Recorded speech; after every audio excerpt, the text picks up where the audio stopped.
Bunamından navrin almasını. Galiba integer'e dahilinde daha çok not alıyorum. O yakın kaç noktaya geleceğini. بعدك مونده و هورمون حفظی میگذره مثالی 11 ما ببینیم که چی گفته است. مثالی 11 هم گفته است عدد سه رقم داشته است سوما و حاصل ضرب رقم های آن را یابید. خب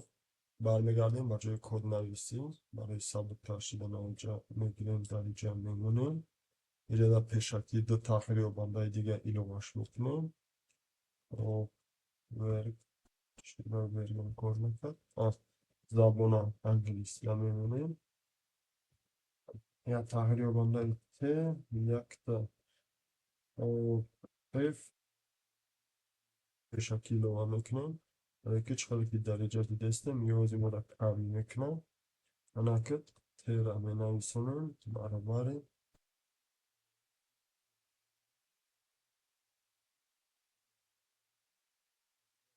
صد میشود انا پایان میشندیم F نمیگذارم F و برابر ت د اس جمعش میکنم ت جمع اس جمع د نه فرق نداره چیکار که باشه باش جمع یخم میشم بعدا جی در میگذاریم جی برابر هر سه همه را با ضربش میکنیم ت ضربی د ضربی اس همین شام شد اینجا هم درست کنیم زیرمونیم ولی هرچی پرچی با بسیار شد. خب وقتی که ماندیم یکمش این حاصل جمعی گفتگی شونه دیمش باشه که درجه حاصل ضربی گفتگیشون میشود. دوامش دادیم با مثال 12 برمیگردیم. خب در مثال 12 چی گفتگی های؟ عدد سه رقم داده شده است عددی که هنگامی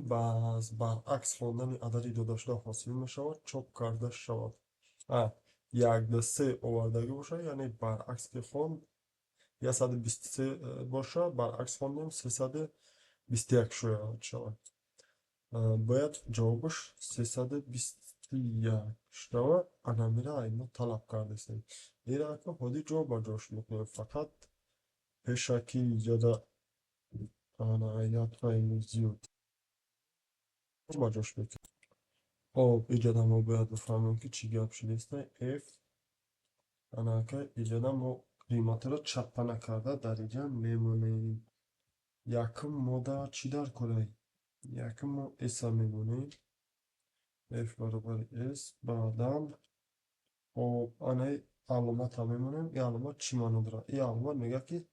چیزی که باشه ما را پشتی هم بمون بعدم دیره میمونیم بعد این علامت باشه ما باز یک علامتی یه را میمونیم یعنی یه موجوده یه را با ت تبدیلش داده بودیم فراموش کنیم ت را میمونیم خب F داریم انا که اینجا در ما F را پیچت میتونیم قیمتش اینجا جی زیاد یعنی ادالتش میکنم. خب تمام برای مبادا ما کاری کردگیمون یک بار میسنجیم انا بعدا دوامش میتیم خب انالیز بارکن که یالت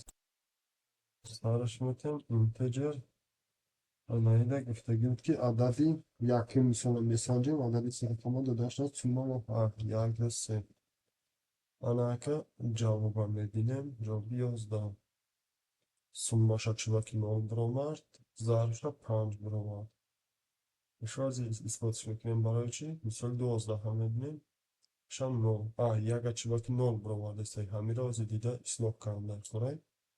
برای چی؟ یک 0 برآورد است روی کد نویسیده برمیگردیم او د اینم 0 است فیکس تقسیم ب برابر اما تقسیم صدکی رو تقسیم کردیم چیز ما بگیم 23 نمونه د فیکس 23 تقسیم 10 باید 2 شود اشتباه که 2 نشید است همینجا ده میشود انا خیلی بگیریم انای ت به تقسیم ساعت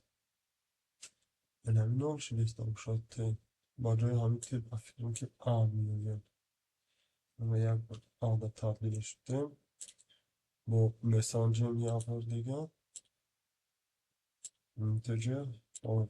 یک دسته یعنی 11 با اینا همشو جمع کردیم 6 ضربش هم دادیم 6 to'g'ri shid misoli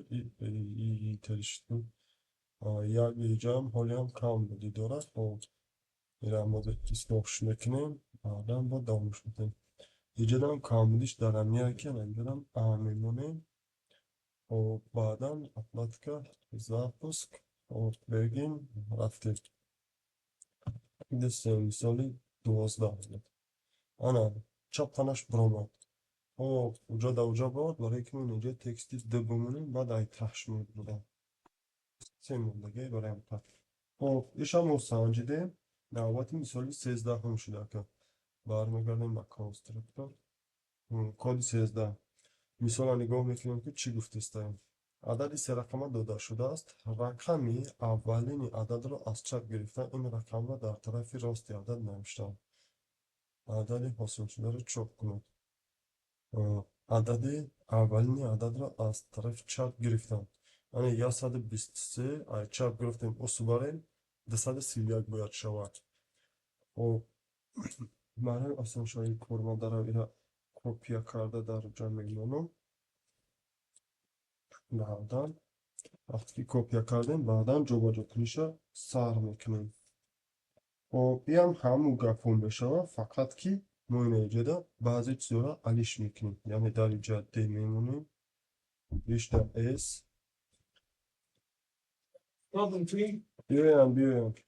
بیایم ولی